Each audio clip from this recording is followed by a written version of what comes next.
वृषभो विश्वरूप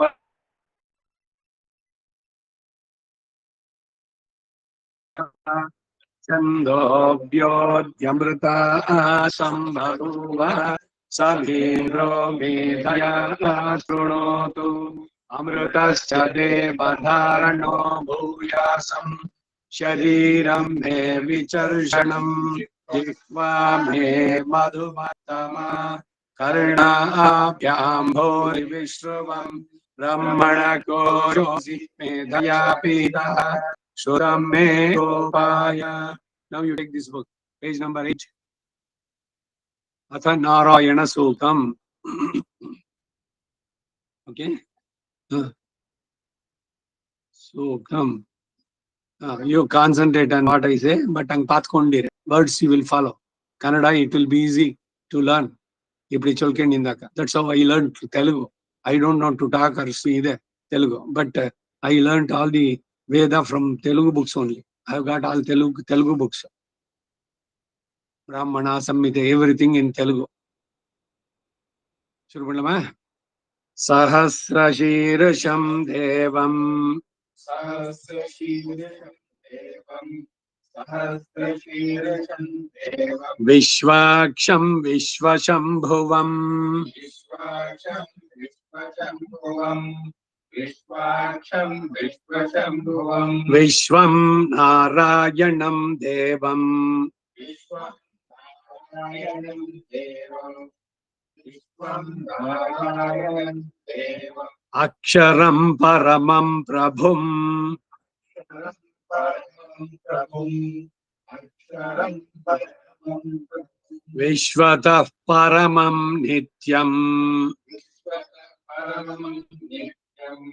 Vishwatah Paramam Nityam. Vishwam Narayanagam Harim. Vishwam Narayanam Harim.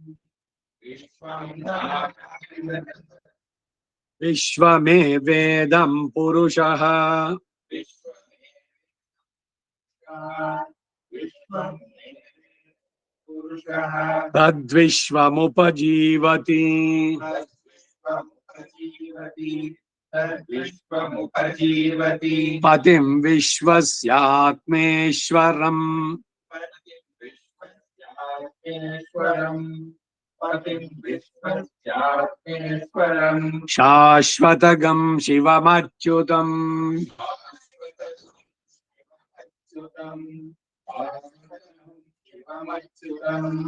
ವಿಶ್ವೇಶ್ವರಗಂ ಇಕ್ಕಿದೆ. ಸಕಾರ ಶಕಾರಗಳು ಮುಂದೆ ಪದ ಇದ್ರೆ ಅಂಕಾರ ಗಂಕಾರ ಬರುತ್ತಲ್ಲಿ. ಗೊತ್ತೈತೆ. ತೀಕ್ಷ್ಣ ದಂಸಾಯ, ಈಗ ನರಸಿಂಹನ ಮಂತ್ರ ಹೇಳ್ಬೇಕಾರೆ ವಜ್ರ ನಖಾಯ ವಿದ್ಮಹೆ ತೀಕ್ಷ್ಣ ದಂಸಾಯ ಧೀಮಹಿ ಋಗ್ವೇದಲ್ಲಾದ್ರೆ, ಯಜುರ್ವೇದ ತೀಕ್ಷ್ಣ ದಗ್ಗಶ್ರಾಯ ಧೀಮಹಿ. ಗೊತ್ತೈತೆ. ಸುಮ್ಮನೆ ಗೊತ್ತಿರ್ಲಿ ಅಂತ ಹೇಳಿದೆ. ನೀವು ಇದಕ್ಕೆ ಮುಂದಕ್ಕೆ ನಾವು ಫುಲ್ ಸೆಂಟೆನ್ಸ್ ಹೇಳ್ಬೇಕಾರೆ ಪತಿಂ ವಿಶ್ವಸ್ಯಾತ್ಮೇಶ್ವರಗಂ ಶಾಶ್ವತಗಂ ಶಿವಮಚ್ಯುತಂ. ಎರಡ್ ಕಡೆನೂ ಅಷ್ಟೇ, ಶಾಶ್ವತಂ ಶಿವಮಚ್ಯುತಂ. ಶಾಶ್ವತಗಂ ಯಾಕೆ ಬಂತು ಅಂದ್ರೆ ಈ ಗುಂಕಾರ ಯಜುರ್ವೇದಕ್ಕೆ ವಿಶೇಷವಾದ. ಹಗಂ ಸ ಶುಚಿಷತ್, ಹಂಸಃ ಶುಚಿಷತ್ ಪದ ಇರೋದು. ಅದೇ ಮಂತ್ರ ಋಗ್ವೇದದಲ್ಲಿ ಇದೆ. ಹಂಸ ಶುಚಿಷತ್ ಅಂತ ಅವ್ರು ಹೇಳ್ತಾರೆ. ನಾವು ಹೇಳ್ಬೇಕಾರೆ ಅಗಂ ಶುಚಿಷದ್ ವಸುರಂತರಿಕ್ಷ ಸದ್ದೋತ ವೇದಿಷದತಿಥಿರ್ದುರೋ ನಸತಿ ಋಷದ್ವರ ಸದೃಚ ಸದ್ಯೋಮ ಸದಬ್ಜ ಗೋಜಾರುತ ಚ ಅದ್ರಿಜಾರುತಂ ಬೃಹತ್ ಯಂ ತ್ರಿಸುಪರ್ಣಮಯಾಚಿತಂ ಬ್ರಾಹ್ಮಣಾಯ ದದ್ಯಾತ್. ಅಯಾಚಿತಂ ಬ್ರಾಹ್ಮಣಾಯ ದದ್ಯಾತ್.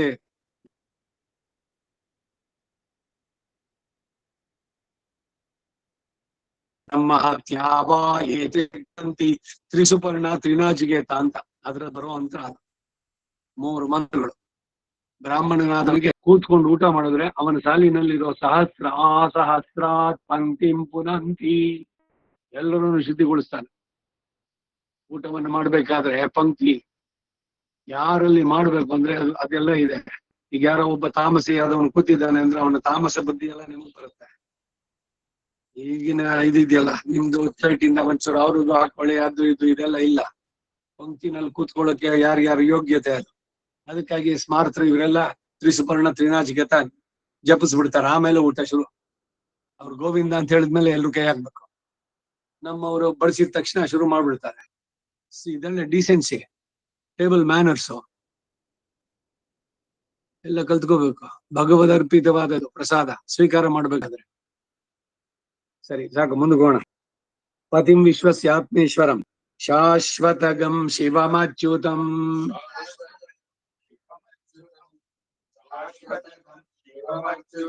ನಾರಾಯಣಂ ಮಹಾಜ್ಞೇಯಂ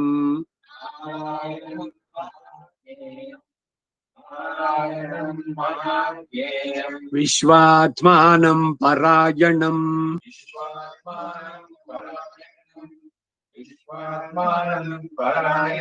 ನಾರಾಯಣ ಪರಂ ಬ್ರಹ್ಮ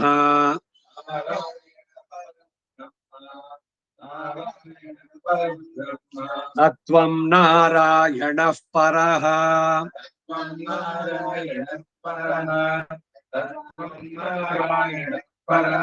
ನಾರಾಯಣ ಪರೋ ಜ್ಯೋತಿಃ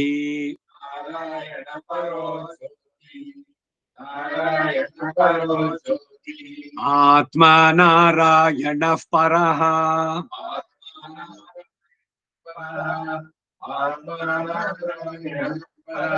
ಯಚ್ಚ ಕಿಂಚಿತ್ ಜಗತ್ಯಸ್ಮಿನ್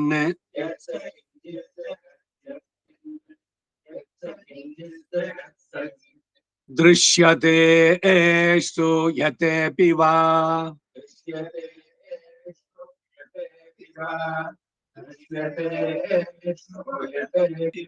whatever you see around you, everything has God as an inner indweller, antaryami, antarbahishcha tat sarvam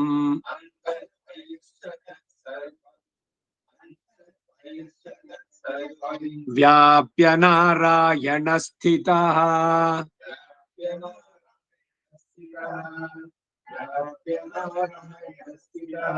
anantamavyayam kavim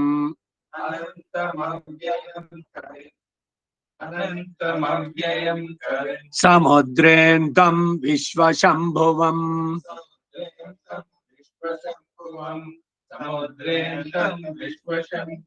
padmakosha pratikasha. ಅದೇ 25ನೇ ಮುಂದ್ಗಡೆ ಸಕಾರ ಶಕಾರ ಬಂದಾಗ ಬರುತ್ತೆ. ಪದ ಬಿಡಿಸಿದ್ರೆ ಬರೀ ಕವಿ. ಇದೇನೆ ಅಲ್ಲಿ ಹೇಳಿದ್ದು ಅಷ್ಟೇ. ಶಾಶ್ವತಗಂ ಬಂತಲ್ಲ, ಅದೇನೆ. ಅನಂತಮವ್ಯಯಂ ಕವಿಗಂ ಸಮುದ್ರೇಂತಂ ಫುಲ್ ಸೆಂಟೆನ್ಸ್. ಪದ ಬಿಡಿಸಿದ್ರೆ ಕವಿಂ, ಕವಿಗಂ ಅಂತ ಬೇಕಿಲ್ಲ. ಗುಂಕಾರ ಬರುದು ಆ ಸಕಾರ ಶಕಾರಗಳು ಬಂದಾಗ. ಪದ್ಮಕೋಶಂ ಪ್ರತೀಕಾಶಂ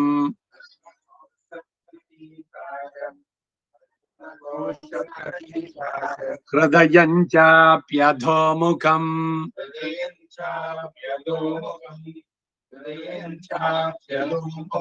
ಅಧೋ ನಿಷ್ಟ್ಯ ವಿತಸ್ಯಾಂತು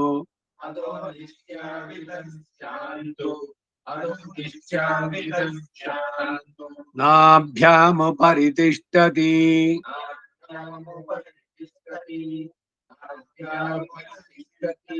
ಹೃದಯಂ ತದ್ವಿಜಾನೀಯಾತ್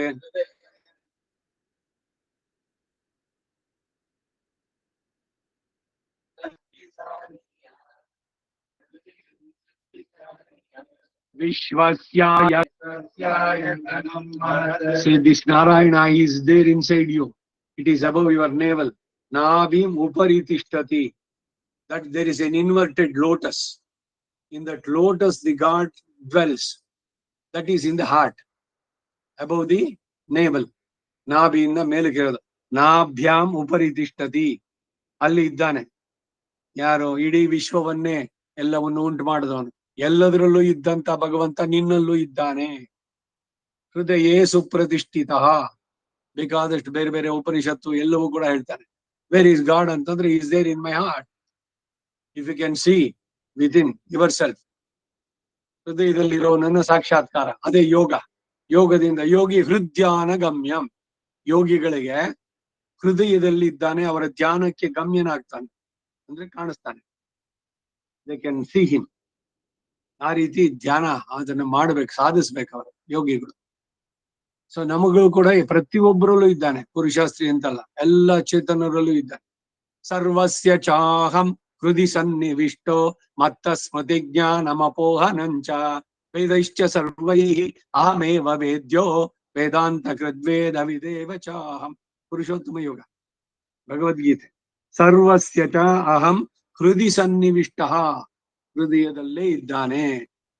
ನೀನ್ ಎದೆ ಮುಟ್ಕೊಂಡು ಹೇಳೋದು, ನೀನು ಈ ಮಾತು ಕೇಳ್ತಿರಲ್ಲ, ಏನ್ ಎದೆ ಮುಟ್ಕೊಂಡು ಹೇಳೋದು ಅಂದ್ರೆ ಸುಳ್ಳು ಹೇಳೋಲ್ಲ, ಅವಾಗ ಸತ್ಯ ಹೇಳ್ತೀಯ ಅಂತ. ಕಾನ್ಶಿಯಸ್, ಏನ್ ಕಾನ್ಶಿಯಸ್ಸು, ಏನ್ ಕಾನ್ಶಿಯಸ್ಸು? ಅದೇನೆ ಒಳಗಡೆ ಇದ್ದೋ ಭಗವಂತ. ಸೊ ಸುಳ್ಳನ್ನ ಹೇಳೋದು ಬೇಡ, ಅದಕ್ಕಾಗಿ ಹೇಳ್ತಾರೆ ನೀನು ತಗೊಂಡಿಲ್ಲ ಅಂತಂದ್ರೆ ಎದೆ ಮುಟ್ಕೊಂಡು ಹೇಳೋ ಅನ್ನೋದಾಗ್ಲಿ, ಇಲ್ಲ ನಿಮ್ ತಾಯಿಯ ಪ್ರಮಾಣ ಮಾಡಿ ಹೇಳು. ಈಗ ತಾಯಿ ಆಣೆ ಹೇಳ್ಬಿಟ್ಟು ಹೇಳಿದಾಗ ಇವನ್ ಸುಳ್ಳು ಹೇಳಿದ್ರೆ ತಾಯಿ ಹೋಗ್ಬಿಡ್ತಾಳೆ ಅನ್ನೋ ಭಯ. ಈ ಧರ್ಮಕ್ಕೆ ಇದಕ್ಕೆಲ್ಲ ಹಿಂದೆ ಎಲ್ಲ ಭಯ ಇದ್ದಿದ್ದು, ಅದಕ್ಕಾಗಿ ಆಣೆ ಇನ್ನ ದಾಸರ ಅದಕ್ಕೆ ಏನಿಗೂ ಆಣೆ ರಂಗ, ನಿನಗೂ ಆಣೆ, ನಿನ್ನ ಭಕ್ತರ ಆಣೆ ಮುಂದಕ್ಕೆ. ನೀನ್ ನನ್ನನ್ನು ಅನುಗಿಸದೇ ಇದ್ರೆ ನಿನಗೆ ಆಣೆ, ನಾನ್ ನಿನ್ನನ್ನ ನಮಸ್ದೇ ಇದ್ರೆ ನನಗೆ ಆಣೆ. ಆಣೆ ಹಾಕೋದು ಅಂದ್ರೆ ಇದು. ಹಾಗೆ ಹೃದಯದಲ್ಲಿ ಭಗವಂತ ಇದ್ದಾನೆ ಅವನು. ತಸ್ಮಿನ್ ತಸ್ಯಾಂತೆ ಸುಶಿರ್ಗಂ ಸೂಕ್ಷ್ಮ ದಾಚೈನುಯ್ಯ. ವಿಶ್ವಸ್ಯಾಯತನಂ ಮಹತ್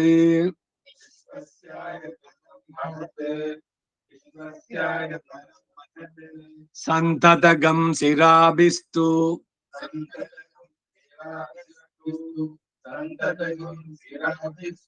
ಲಂಬತ್ಯಾ ಕೋಶ ಸನ್ನಿಭಂ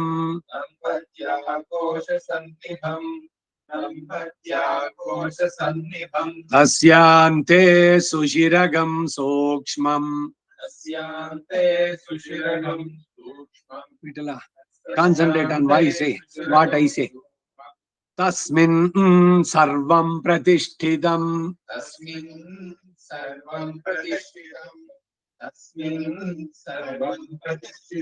ತಸ್ಯ ಮಧ್ಯೆ ಮಹಾನ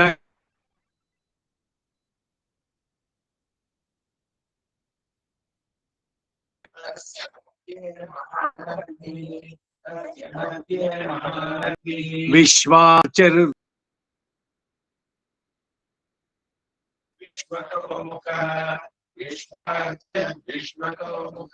ಸೋಗ್ರ ಭುಗ್ವಿಭಜನ್ ತಿಷ್ಟನ್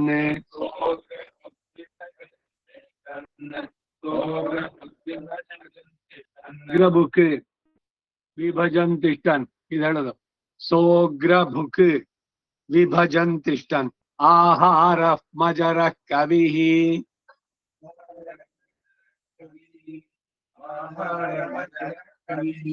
ನಾವು ತಿನ್ನುವಂತ ಆಹಾರ, ದಟ್ ಈಸ್ ಆ 4 categories: ಭಕ್ಷ್ಯ, ಭೋಜ್ಯ, ಲೇಹ್ಯ, ಚುಕ್ಷ ಅಂತ. ಇದನ್ನೆಲ್ಲ ಚಟ್ರದಲ್ಲಿ ಜೀರ್ಣ ಮಾಡೋ ನಾನೇನೆ ಅಂತಾನೆ. ಸೋಗ್ರ ಭುಗ್ವಿ ಭಜನ್ ತಿಷ್ಟನ್ ಆಹಾರ ಮಧುರ ಕವಿ. ಅಹಂ ವೈಶ್ವಾನರೋ ಭೂತ್ವಾ ಪ್ರಾಣಿನಾಂ ದೇಹಮಾಶ್ರಿತ ಪ್ರಾಣಾಪಾನ ಸಮಾಯುಕ್ತ ಪಚಾಮಿ ಅನ್ನಂ ಚತುರ್ವಿಧಂ. ಇದು ಭಗವದ್ಗೀತೆ, ಪುರುಷೋತ್ತಮ ಯೋಗಿದ್ದೇನೆ. ವೈಶ್ವಾನರ ಅಗ್ನಿಯಾಗಿ ನಾನೇ ಗ್ಯಾಸ್ಟ್ರಿಕ್ ಫೈರ್ ಆಗಿ whatever you eat I will digest it ಅಂತಾನೆ. Concentrate on this. ಸಂತಾಪಯತಿ ಸ್ವಂ ದೇಹಂ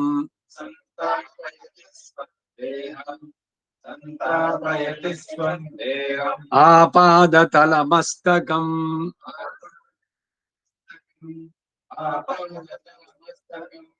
ತಸ್ಯ ಮಧ್ಯೆ ವನ್ನಿಶಿಖಾ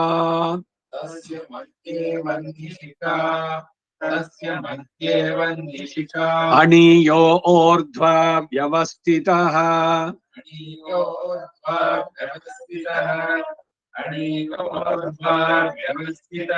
ಅಣೀಯೋ ಊರ್ಧ್ವ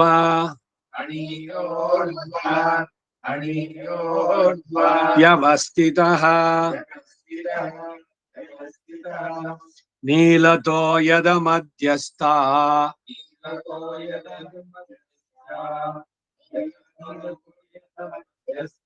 ವಿದ್ಯುಲ್ಲೇಖೆ ಭಾಸ್ವರ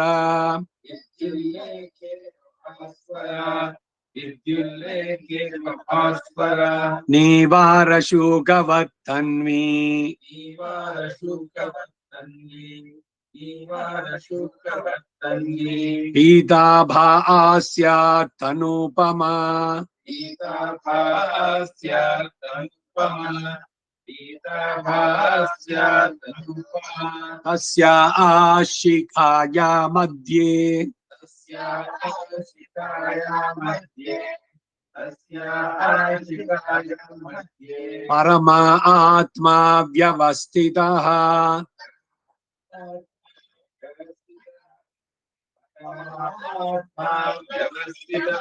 स ब्रह्म स शिवः ब्रह्म स शिवः स ब्रह्म स शिवः सेन्द्रः सोऽक्षरः सेन्द्रसोऽक्षरः सेन्द्रसोऽक्षरः परमस्वराट्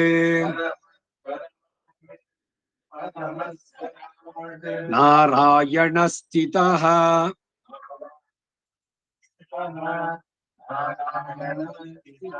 नारायणस्थितः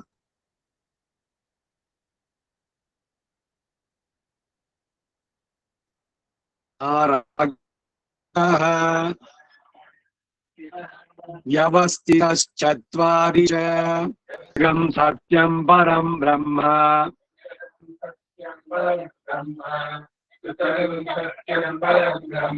पुरुषं कृष्णपिङ्गलम्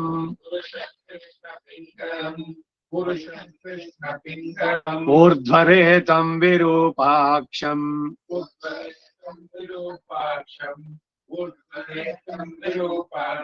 विश्वरूपाय वै नमः विश्वरूपाय वै नमः विश्वरूपाय वै नमः ॐ नारायणाय विद्महे ॐ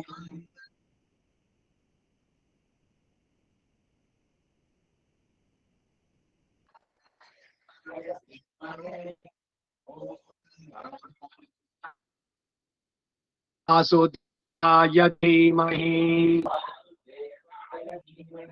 दयात्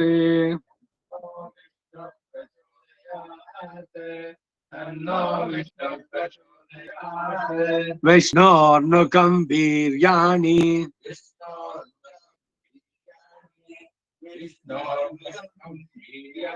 प्रवोचम्यः पार्थिवानि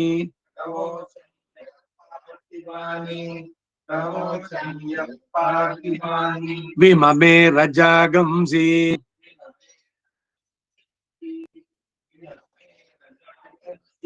अस्कभायदुत्तरम् सदसं विचक्रमाणः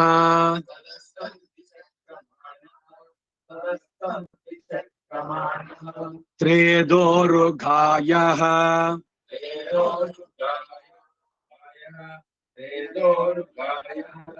विष्णोराडमसि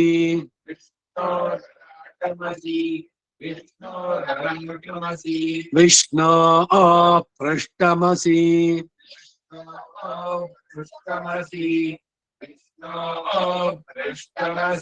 विष्णोष्णप्रेस्थो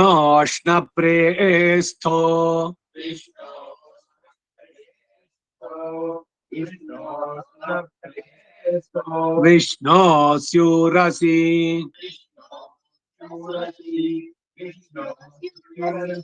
विष्णो ध्रुवमसि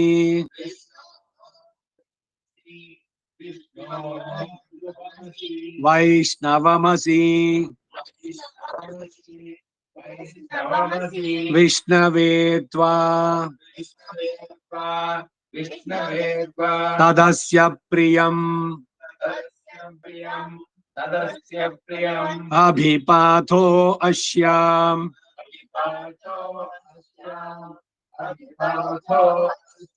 नरो यत्र देवयवो मदन्ति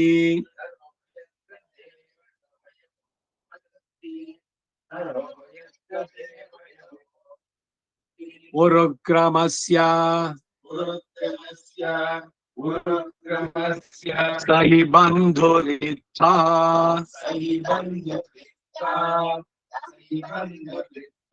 विष्णोः पदे परमे मध्व उत्साह परमे सत्य उत्सः प्रतद्विष्णुस्तवते प्रतिष्ठस्तवते प्रतद्विष्णुस्तवते वीर्याय वीर्याय मृगो न भीमः भृगो न भीमः कुचरो गिरिष्ठाः कुचरोगिरिष्टाः कुचरोगिरिष्टाः यस्योरुषु त्रिषु यस्योरुषत्रिषु यस्योरुषत्रिषु विक्रमणेषु विक्रमणेषु विक्रमणेषु अधिक्षियन्ति अधीक्षयन्ति अधीक्षयन्ति भुवनानि विश्वा भुवनानि विश्वा भुवनानि विश्वा परो मात्रया परोमात्रया परोमात्रया तनुवावृधान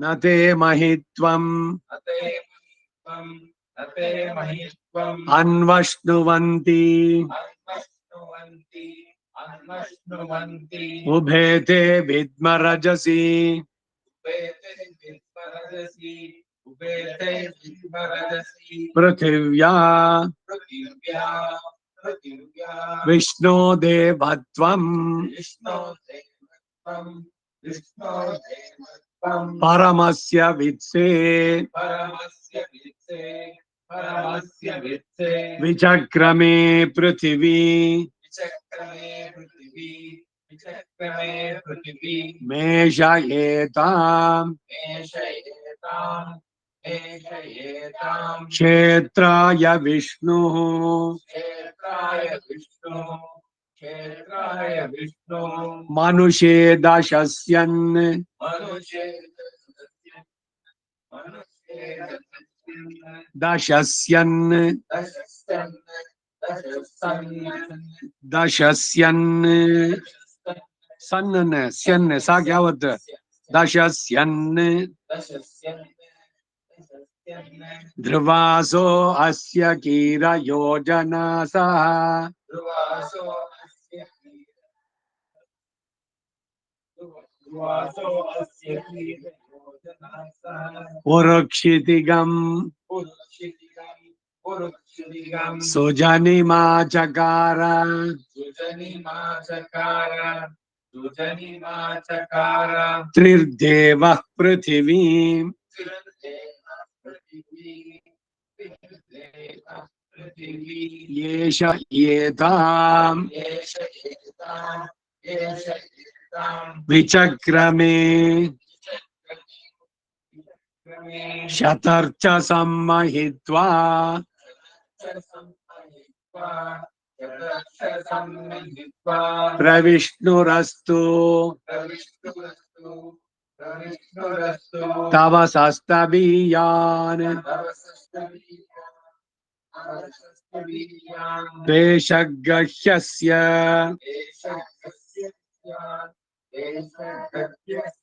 स्थविरस्य नाम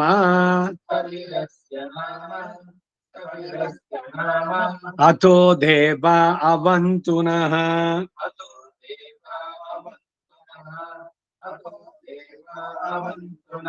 यतो विष्णुर्विचक्रमे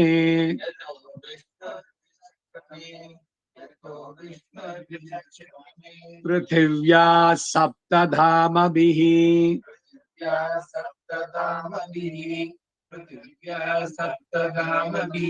इदं विष्णुर्विचक्रमे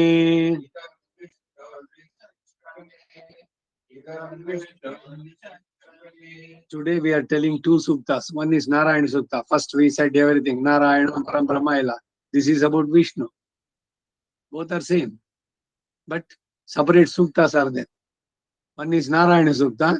This is about Vishnu. Right?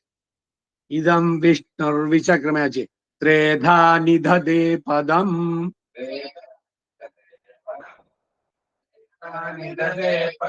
And Bali was there. Vishnu came in the form of a dwarf.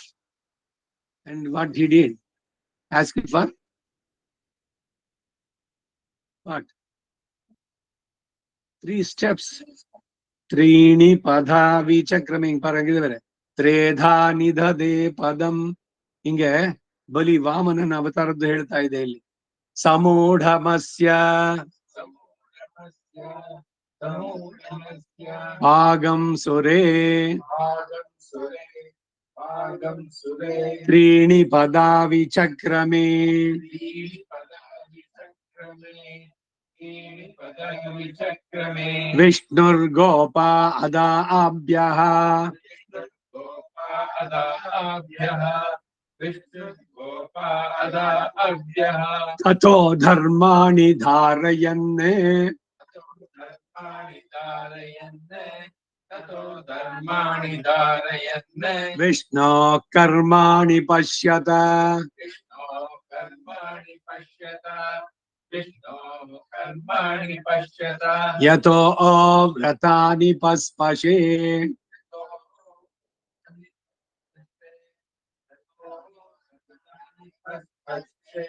ಇಂದ್ರಸ್ಯ ಯುಜ್ಯ ಸಖಾ इन्द्रस्य युज्यस्य सखाः इन्द्रस्य युज्यस्य सखाः ಮಂಗಳಾರತಿ ಪಂಡಚ್ಚಿ ಚೊಲ್ರು ಮಂತ್ರ ನಾ ಚೊಲ್ರೇನೋ ಇಲ್ಲ ಆರಾಧನೆ ಆದಾಗ ನೀನ್ ಕೇಳಿಸ್ಕೊಂಡಿರ್ಬೇಕಲ್ವಾ ಸಂಧ್ಯಾವನೆ ಮಾಡ್ತಾ ಕೂತಿದ್ದಾಗ ನಾನು ಆರಾಧನೆ ಮಾಡಿದೆ ತದ್ವಿಷ್ಣು ಪರಮಂ ಪದಗಂ तद्विष्णो परमं पदगम् तद्विष्णो परमं पदगम् ಸದಾ ಪಶ್ಯಂತಿ ಸೂರಯಃ सदा पश्यन्ति सूरयः सदा पश्यन्ति सूरयः ದಿವಿ ವಚಕ್ಷುರಾ ತತಂ दिवीव चक्षुराततो दिवीव चक्षुराततम् ತದ್ವಿಪ್ರಾಸೋ ವಿಪನ್ಯವಃ तद्विप्रासो विपन्यवः तद्विप्रासो विपन्यवः ಜಾಗೃಭಾಗಂ ಸಸ್ಸಮಿಂಧತೆ जागृभागं सस्यमिन्दते जागृभागं सस्यमिन्दते ಸಸ್ಸಮಿಂಧತೆ ಸಸ್ಯ ಇಲ್ಲ ಸಹ ಸಮಿಂಧತೆ ಸಸ್ಸಮಿಂಧತೆ सस्यमिन्दते ವಿಷ್ಣೋರ್ಯತ್ ಪರಮಂ ಪದಂ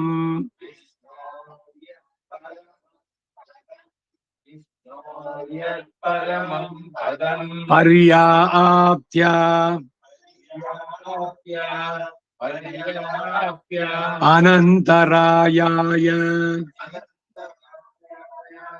अनन्तराय ಸರ್ವಸ್ತೋಮೋತಿ ರಾತ್ರಃ सर्वस्तोमोतिरात्रः ಉತ್ತಮಮಹರ್ಭವತಿ भवति ಸರ್ವಸ್ಯಾಪ್ತ್ಯೈ सर्वस्याप्यैः ಸರ್ವಸ್ಯ ಜಿತ್ಯೈ सर्वस्य चित्यैः सर्वस्य चित्यैः ಸರ್ವಮೇವ ತೇನ ಆಪ್ನೋತಿ सर्वमेव तेनाप्नोति सर्वमेव तेनाप्नोति ಸರ್ವಂ ಜಯತಿ सर्वं जयति You take that sheet. सर्वं जयति ನಮೋ ಬ್ರಹ್ಮಣೇ ब्रह्मणे ಧಾರಣಂ ಮೇ ಅಸ್ತ್ವ ನಿರಾಕರಣಂ ಧಾರಯಿತಾ ಭೂಯಾಸಂ ಕರ್ಣಯೋ ಶ್ರುತಂ ಮಾಚ್ಯೋಧ್ವಂ ಮಮಾಮುಷ್ಯವೋ ಹರಿ ಓಂ Shri ಕೃಷ್ಣಾರ್ಪಣಮಸ್ತು. Over. Today's class. This is Narayana Sukta and Vishnu Sukta. Two today. When you learn this, we'll go to the next Sukta. Shri Sukta. Good night. Aglaina, what is it?